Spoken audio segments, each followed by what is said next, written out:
Bataan Peninsula, Philippines, April 9th, 1987. 45 years to the day, and Lieutenant Jack Mercer could still taste the metallic tang of fear on his tongue.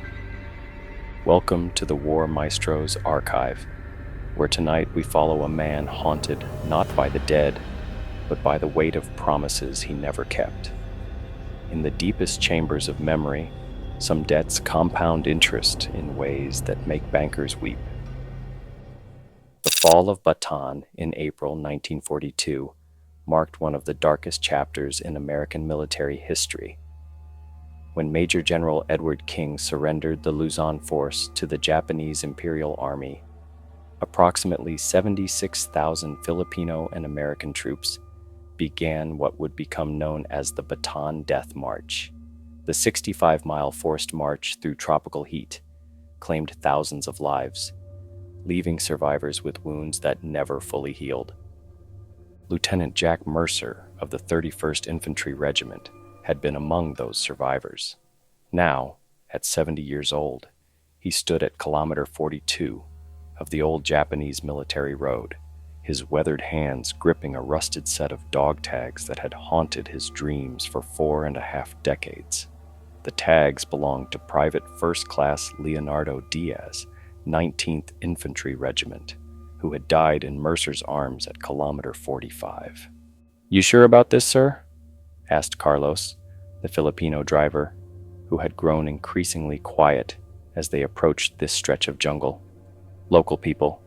They don't come here after dark."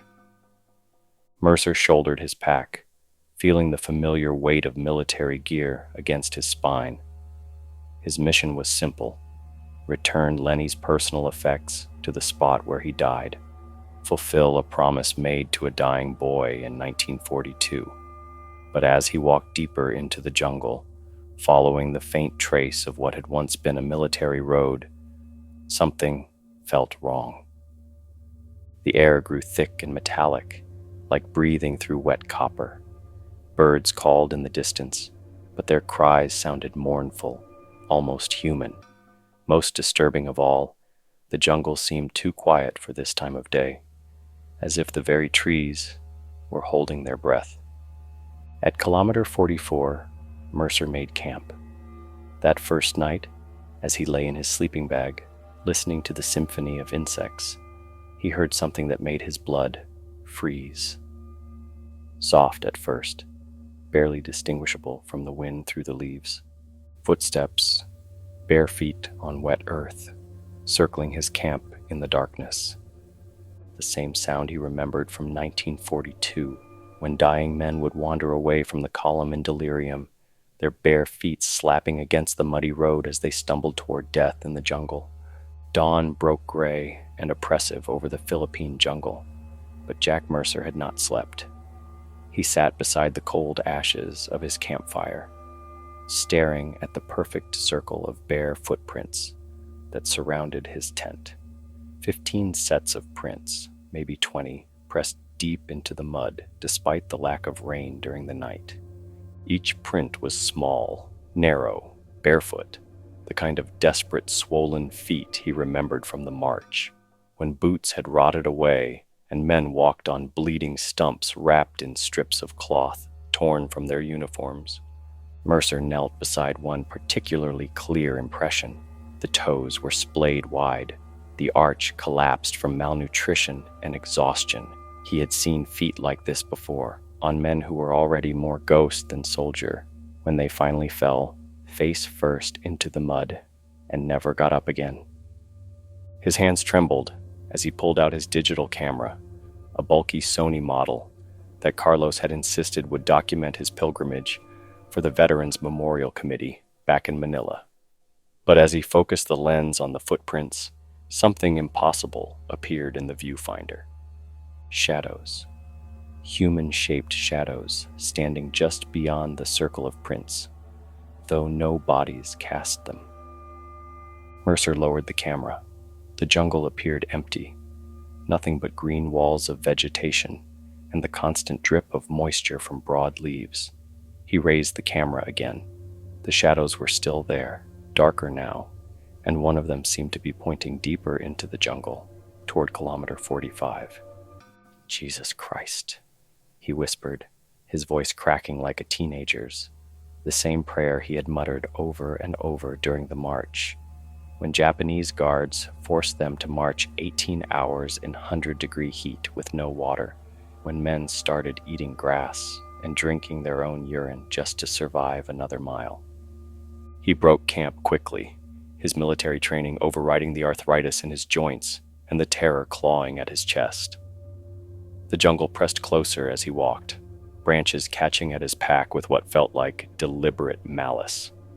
Vines hung across the path like tripwires, and more than once he found himself pushing through spider webs that seemed far too large and far too strategically placed.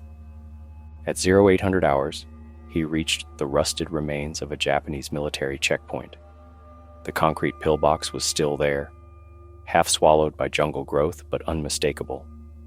This was where they had made the prisoners line up for water. 1 cup per man, and only if you could still stand upright without assistance. Mercer approached the structure cautiously. Carved into the concrete, barely visible beneath decades of moss and decay, were scratches that made his blood run cold. Tally marks, hundreds of them, carved by fingernails and pieces of metal, each one representing a life that ended here. But that was not what made him stumble backward, his heart hammering against his ribs like a caged animal. At the bottom of the wall, carved deeper than the rest in letters that looked fresh despite the impossible passage of time, were 2 words in English: "Help us." Mercer stumbled away from the checkpoint, his breath coming in short, panicked gasps. The words, "Help us," burned in his vision like camera flash after images, too fresh, too clean for concrete that had weathered 45 Philippine monsoons. He fumbled for his radio, an old military field unit he had brought more for nostalgia than necessity. The static crackled to life, and for a moment he heard nothing but white noise. Then, cutting through the electronic hiss like a knife through silk, came a voice he recognized. "Jack? Jack, where are you, buddy?" The radio fell from his hands, clattering against the jungle floor. That voice belonged to Lenny Diaz, and Lenny Diaz had been dead since 1942. "Come on, Jack. You promised, remember? You promised you'd get my letters home."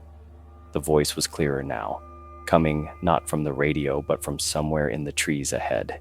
"My mama's still waiting. She's still waiting for word from her boy." Mercer's hands shook as he retrieved the radio. He keyed the transmit button, his voice barely a whisper. "Lenny? Lenny? Is that you?" Static. Then laughter. But not Lenny's laughter. This was the sound of men who had been broken by heat and thirst and the constant threat of death. The hysteria that came when human beings were pushed beyond their limits. "He's coming, boys," said another voice. This one with a thick Boston accent that belonged to Sergeant Mike O'Malley, 31st Infantry. Old Jack's finally coming to pay his debts. More voices joined in, a chorus of the dead that made Mercer's knees buckle. Thompson from Alabama, who had shared his last piece of hardtack before collapsing at kilometer 38. Rodriguez from New Mexico, who had sung lullabies in Spanish to keep men's spirits up until a guard's bayonet silenced him forever. Williams from Detroit, who had tried to escape and been beaten to death in front of the entire column as an example, all of them speaking at once, their voices overlapping in a symphony of accusation and longing that seemed to come from the very trees themselves. As he walked deeper into the jungle, following the phantom voices that grew stronger with each step, Mercer began to see them, not clearly, not directly, but in his peripheral vision, shapes that moved between the trees like heat mirages. Men in tattered khaki uniforms, their faces gaunt with starvation, their eyes reflecting a hunger that had nothing to do with food. The path grew narrower, forcing him to push through walls of vegetation that caught at his clothes and skin. Thorns drew blood from his arms, and he found himself wondering if this was how prey felt when it realized it was being herded toward a trap. At 1400 hours, he reached the halfway point between the checkpoint and kilometer 45. Here, the jungle opened into a small clearing where the remains of an old campfire still smoldered, though no one had been there to tend it. The smoke rose straight up in the still air, carrying with it the smell of burning cloth and something else, something organic and terrible that made his stomach lurch. Around the fire pit, arranged in a perfect circle, were 15 sets of dog tags. Each one was clean and bright, as if they had been polished moments before. Each one bore the name and serial number of a man who had died on the Bataan death march. And in the center of the circle, placed with ceremonial precision, was a stack of letters tied with a faded ribbon. Letters addressed to Mrs. Maria Diaz, San Antonio, Texas, written in Lenny's careful handwriting. Letters that Mercer had carried in his pack for 45 years, and which were still there, unopened, in his tent back at kilometer 44. Mercer's world tilted sideways as he stared at the impossible letters. His hands flew to his pack, fingers clawing at the zipper with desperate urgency. The letters were still there, exactly where he had placed them 45 years ago, wrapped in the same faded ribbon, bearing the same careful creases from decades of being carried close to his heart. But here they were again, laid out by the smoldering fire, like an offering to the dead.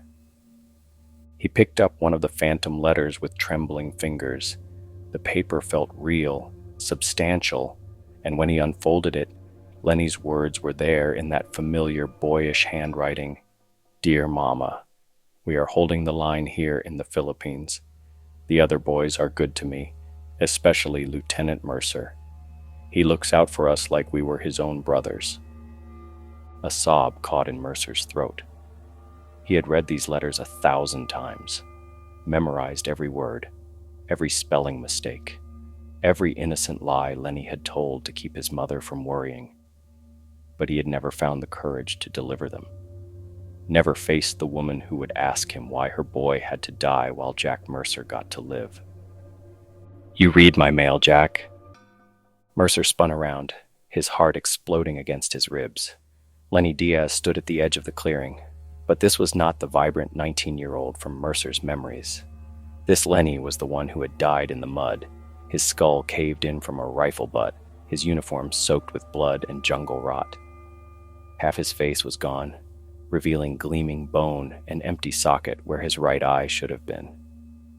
45 years, you've been reading my letters to Mama," Lenny continued, his voice a wet whisper that seemed to come from inside Mercer's own head.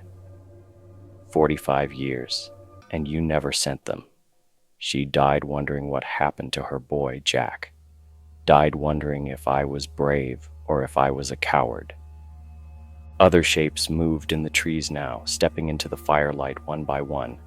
O'Malley with his throat cut open to the spine, Thompson with his arms twisted at impossible angles, Rodriguez with bayonet wounds stitching his chest like dark buttons, all of them watching Mercer with eyes that held 45 years of accusation. "We've been waiting," O'Malley said, his words bubbling through the gash in his neck. "Waiting for you to come back. Waiting for you to finish what you started." The fire flared higher, and in its light Mercer could see more of them emerging from the jungle. Dozens of dead soldiers, hundreds, their torn uniforms hanging like shrouds, their wounds still fresh and weeping. The entire column of the damned, every man who had died on the march, all of them converging on this one small clearing where guilt had finally caught up with the living. "I tried," Mercer whispered, falling to his knees among the scattered letters. "God help me, I tried to forget. I tried to move on." "But you didn't," Lenny said, kneeling beside him with movements that made wet, sliding sounds. You carried us with you everywhere you went, every job, every marriage, every moment of happiness.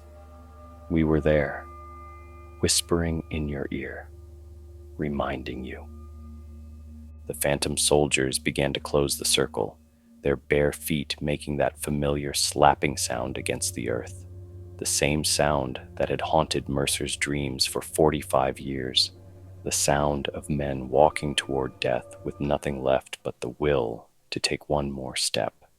Kilometer 45 is waiting, Jack, Lenny said, reaching out with fingers that were more bone than flesh. Time to finish the march.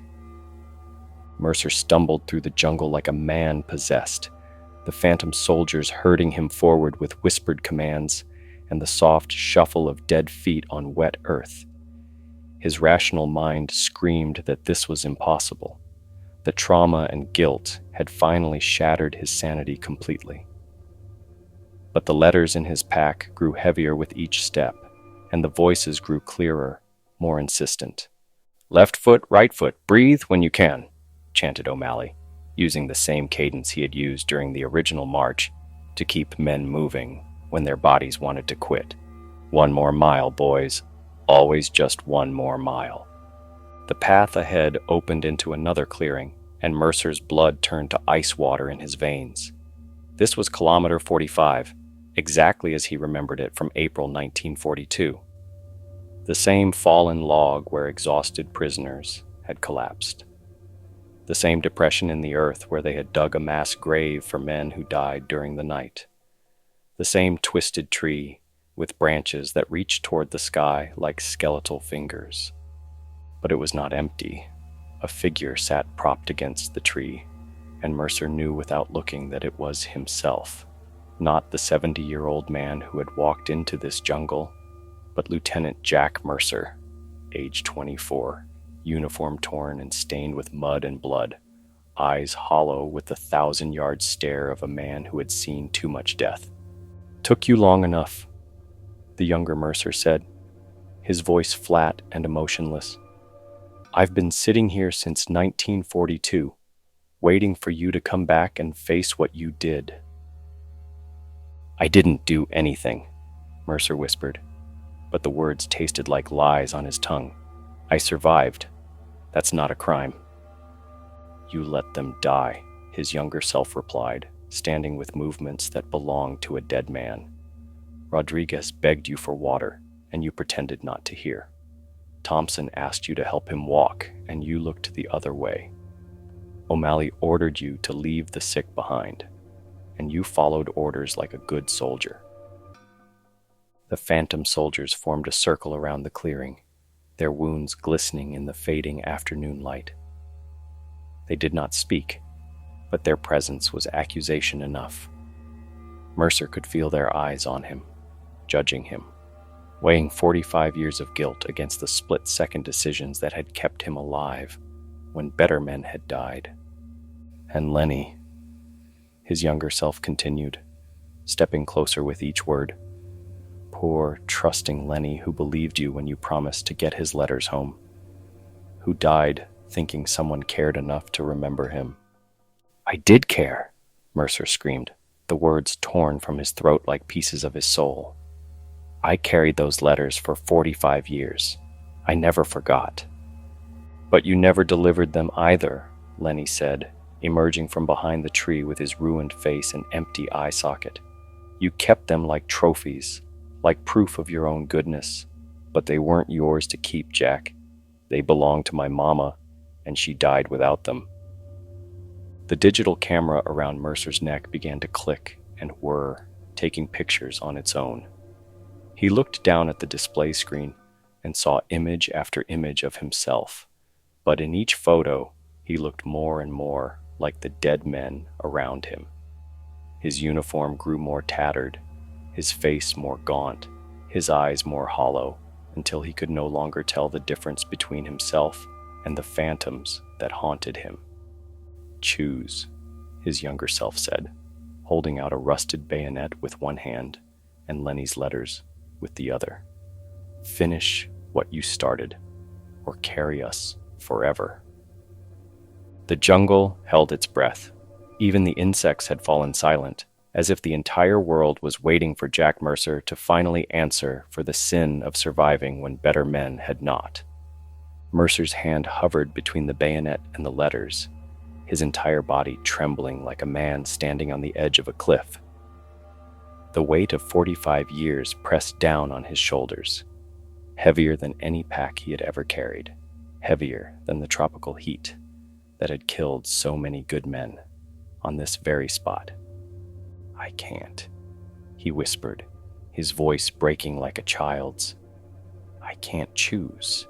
I don't know how." "Then we choose for you," his younger self said, and suddenly the phantom soldiers began to move. They did not attack.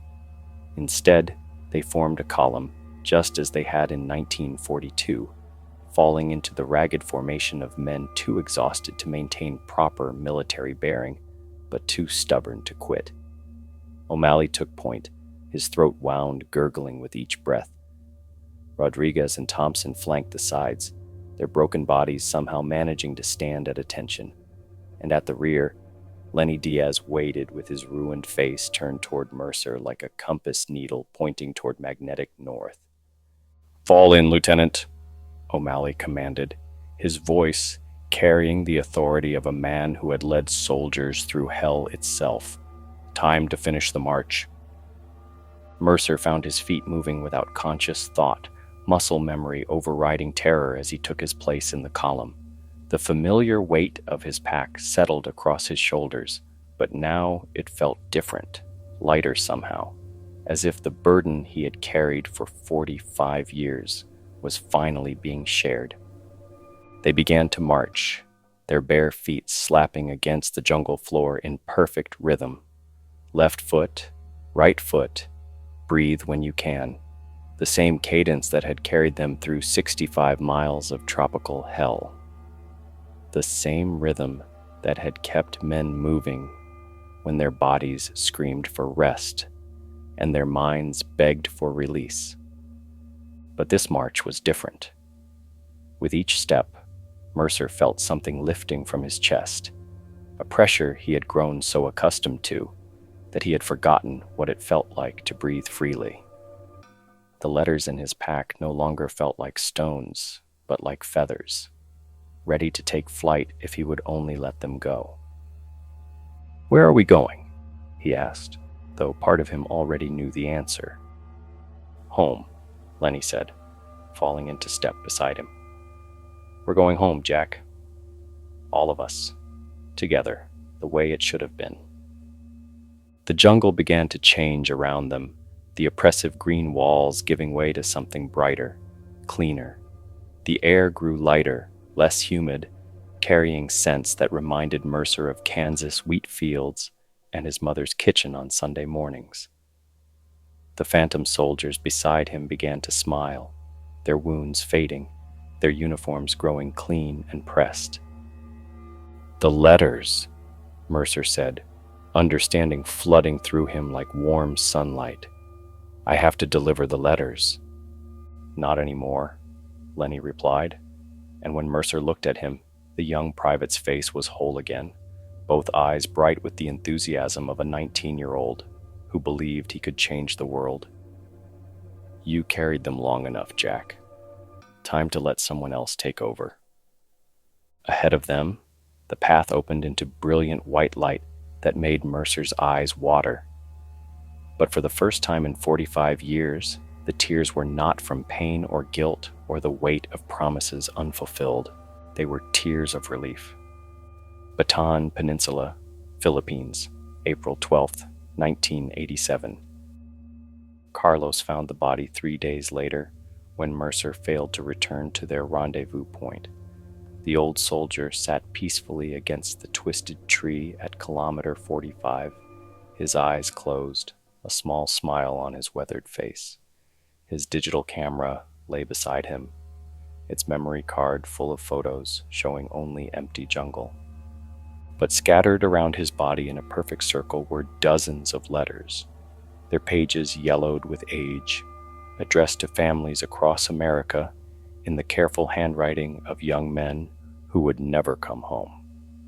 The strangest detail, according to the police report that Carlos never saw, was that each letter bore a fresh postmark from the Philippine Postal Service, dated April 9th, 1987.